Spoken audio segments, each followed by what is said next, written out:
All right, so coming into this week, can you just kind of recap for me maybe last week and what do you feel like you kind of pulled from that game and learned about your team? At the end of the day, we got some young guys that are really excited and really want to make some plays, and that's what I learned.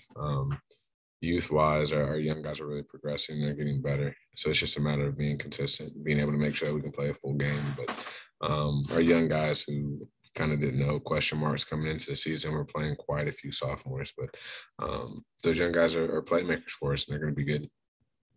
How good is it, do you feel like, for those young guys to get reps against a team like Pack? You look at, the talent they have as well. How much experience do you feel like that gives your guys? Yeah, I think it's a lot. You look at the future district-wise and where we're seated and how things can look out and what they need to shake up to be or how they could potentially be a Pack caliber team is someone that we're going to end up facing in the future. And so looking at our mistakes from there, where we can get better, being coachable, willing to learn, which a lot of those young guys, they really are, and our older guys definitely want things to change and want to get better. So it's one of those things that can we use this as a learning lesson going forward for that first round of playoffs? Defensively, what would you say the message to your guys has been this week, specifically being able to stop the run and stuff like that? A tackle. It's one of those things that we have guys that are there. We're just not making the plays. And the huge thing stressing to them. If you look at us, what we've done defensively, we've had times this season where we've been very good against the run. I think against Battle, we gave up 59 yards rushing. Francis Howard, we didn't do too bad at times. So there's been times where we've been, pretty dominant and very effective in stopping the run. So it's about making those choices to go back to that, choosing to do those little things every time so we can be successful and that we can continue to execute at a high level.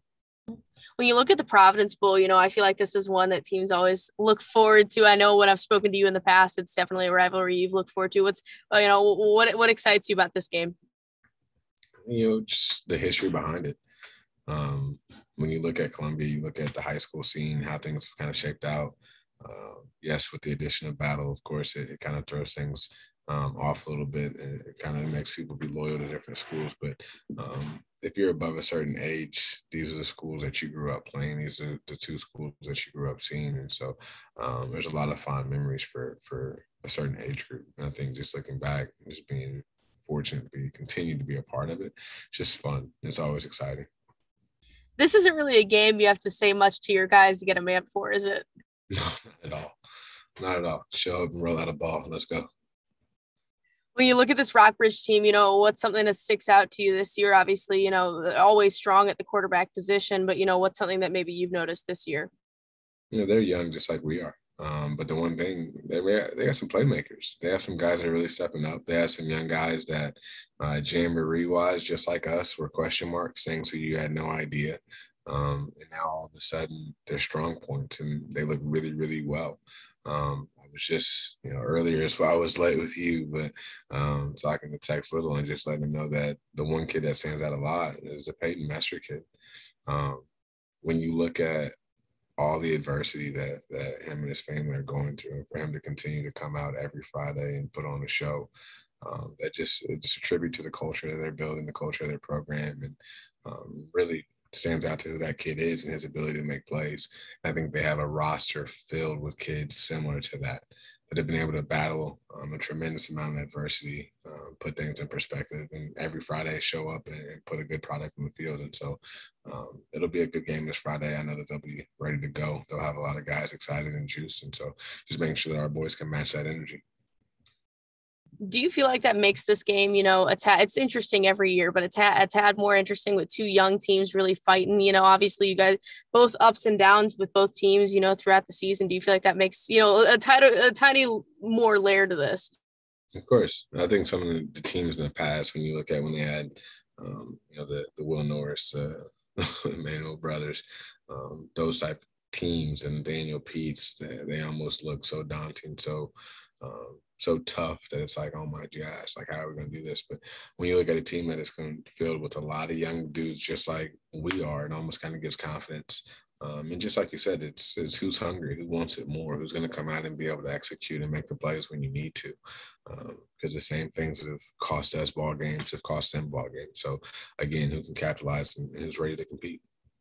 So when you look at the end of the season here, obviously every team makes the playoffs, but what do you feel like is the most important thing for an end of the season, building momentum, being that you don't have to get a certain amount of wins, but I'm sure it would help too. Yeah, I think Andrew might have posted it, something that Coach Drink said the other day that is an amazing, which is undeniable effort.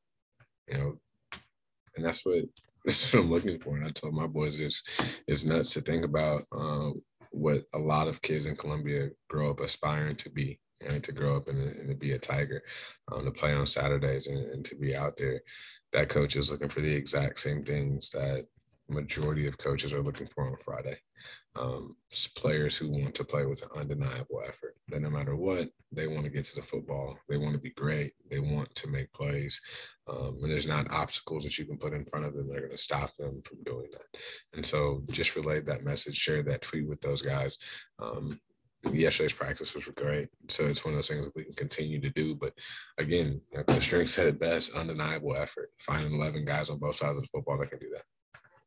Finally, what kind of growth have you seen from your team this season? Have you seen that growth and effort? Yeah, I'm sure obviously you've seen growth in skill and all that other stuff, but have you seen growth in the culture as well? I have small changes. And of course, you take 2 steps back. I feel like to take a step backwards, but for the most part, it's continual growth. Kids continuing to buy in, continue to build each other up, continue to be supportive, accepting of their teammates, just things that when you look at what a successful organization needs, you have to have.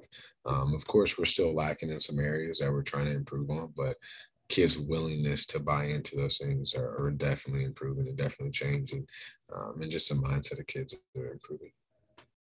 Well, I appreciate you taking the time. Looking forward to seeing you out there. I'll be out there with you guys, so I'll see you out there. No problem, Matt. Thanks for having me. See you then. See you.